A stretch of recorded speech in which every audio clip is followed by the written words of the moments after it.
Welcome to my cooking house channel. ನಮಸ್ಕಾರ ವೀಕ್ಷಕರೇ, ಎಲ್ರಿಗೂ ಬೆಳಗಿನ ಶುಭೋದಯ. ನೀವೆಲ್ಲರೂ ಹೇಗಿದ್ದೀರಾ? ನೀವೆಲ್ಲ ಚೆನ್ನಾಗಿದ್ದೀರಂತ ಭಾವಿಸ್ತಾ ನಾನು ಸಹ ತುಂಬ ಚೆನ್ನಾಗಿದ್ದೀನಿ. ಬನ್ನಿ ಈಗ ರೆಸಿಪಿ ನೋಡೋಣ.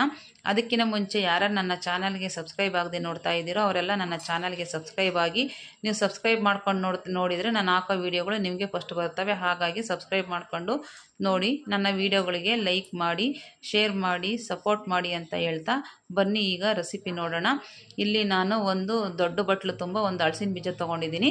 ಇದನ್ನೆಲ್ಲ ಒಂದು ಇದರಲ್ಲಿ ಎದ್ರೆಲ್ಲ ಚಚ್ಚಿಬಿಟ್ಟು ಎಲ್ಲ ಸಿಪ್ಪೆನ ತಕ್ಕೊಂಬಿಡಿ. ಈ ಥರ ಸಪ್ರೇಟ್ ಮಾಡ್ಕೊಂಬಿಡಿ ಬೀಜ ಸಿಪ್ಪೆನ. ಆಮೇಲೆ ಈ ಬೀಜನೆಲ್ಲ ನಾವು ಒಂದೆರಡು ಸತಿ ನೀರು ಹಾಕ್ಬಿಟ್ಟು ತೊಳ್ಕೊಬೇಕು. ಮೇಲ್ಗಡೆ ಒಂದು ಸ್ವಲ್ಪ ಒಗರಂಶ ಇರುತ್ತೆ, ಹಾಗಾಗಿ ಒಂದೆರಡು ಸತಿ ತೊಳ್ಕೊಂಡ್ಬಿಟ್ಟು ಒಂದು ಸೈಡ್ಗೆ ಎತ್ತಿಟ್ಕೊಳ್ಳಿ. ಈಗ ಇದಕ್ಕೆ ಮಸಾಲೆನ ರೆಡಿ ಮಾಡೋಣ, ಬನ್ನಿ ನೋಡೋಣ.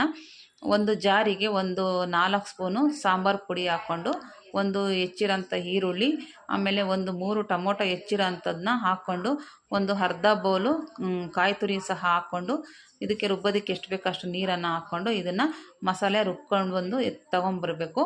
ಇದು ಮಸಾಲೆ ಎಲ್ಲ ರುಬ್ಬಾದ್ಮೇಲೆ ಇಲ್ಲಿ ಸ್ಟವ್ ಮೇಲೆ ಒಂದು ಕುಕ್ಕರ್ ಇಟ್ಬಿಟ್ಟು, ಕುಕ್ಕರ್ಗೆ ತೊಳೆದಿರೋಂಥ ಹಲಸಿನ ಬೀಜ, ಆಮೇಲೆ ಅದಕ್ಕೆ ಬೇಯೋದಕ್ಕೆ ಎಷ್ಟು ಬೇಕೋ ಅಷ್ಟು ನೀರು, ಒಂದು ಚಿಟಿಕೆ ಅರಿಶಿನ, ಆಮೇಲೆ ಒಂದು ಸ್ವಲ್ಪ ಉಪ್ಪು ಸಹ ಹಾಕ್ಕೊಂಡು ಇದನ್ನು ಲಿಡ್ ಕ್ಲೋಸ್ ಮಾಡಿ ಇದನ್ನು ಒಂದು 3 ವಿಸಿಲ್ ತೆಗೆಸ್ಕೊಬೇಕು.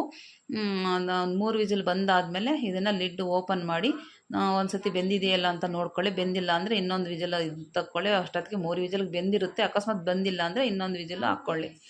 ಇದನ್ನು ನೋಡಿಬಿಟ್ಟು ಬೆಂದಿದ್ದರೆ ಇದಕ್ಕೆ ರುಬ್ಬಿರೋಂಥ ಮಸಾಲೆನ ಸೇರಿಸ್ಕೊಂಡು ಇದಕ್ಕೆ ಈ ಟೈಮಲ್ಲಿ ಏನಾದರೂ ಉಪ್ಪು ಸಾಲ್ಟೇಜ್ ಇದ್ದರೆ ಇನ್ನೊಂದು ಸ್ವಲ್ಪ ಹಾಕ್ಕೊಬೋದು. ಟೇಸ್ಟ್ ನೋಡಿಬಿಟ್ಟು ಉಪ್ಪು ಸಾಲ್ಟೇಜ್ ಇದ್ದರೆ ಹಾಕ್ಕೊಂಡು ಎಷ್ಟು ಬೇಕೋ ಅಷ್ಟು ನೀರನ್ನು ಹಾಕ್ಕೊಳ್ಳಿ. ನಿಮಗೆ ಸಾಂಬಾರು ಎಷ್ಟು ತಿಕ್ನೆಸ್ ಬೇಕು ಅಂತ ಅಷ್ಟು ನೀರನ್ನು ಹಾಕಿಬಿಟ್ಟು ಎಲ್ಲ ಚೆನ್ನಾಗಿ ಮಿಕ್ಸ್ ಮಾಡ್ಕೊಂಬಿಟ್ಟು ಲಿಡ್ನ, ಇಲ್ಲೇನು ಕ್ಯಾಪ್ ಹಾಕೋಕ್ಕೆ ಹೋಗಬೇಡ್ರಿ. ಇಲ್ಲಿ ಸುಮ್ಮನೆ ಪ್ಲೇಟ್ ಮುಚ್ಚಿಬಿಟ್ಟು 1-2 ಕುದಿನ ಕುದಿಸ್ಕೊಳ್ಳಿ. 1-2 ಕುದಿ ಕುದ್ದಾದ್ಮೇಲೆ ಇದು ಸಾಂಬಾರ್ದು ಹಸಿ ಸ್ಮೆಲ್ಲೆಲ್ಲ ಹೋಗಬೇಕು. ಎಲ್ಲ ಹಸಿ ಸ್ಮೆಲ್ ಹೋದ್ಮೇಲೆ ಸ್ಟವ್ನ ಆಫ್ ಮಾಡ್ಕೊಂಬಿಡಿ. ಸ್ಟವ್ ಆಫ್ ಮಾಡ್ಕೊಂಡಾದ್ಮೇಲೆ ಇಲ್ಲಿ ಇದಕ್ಕೆ ಒಂದು ಒಗ್ಗರಣೆ ಕೊಡೋಣ.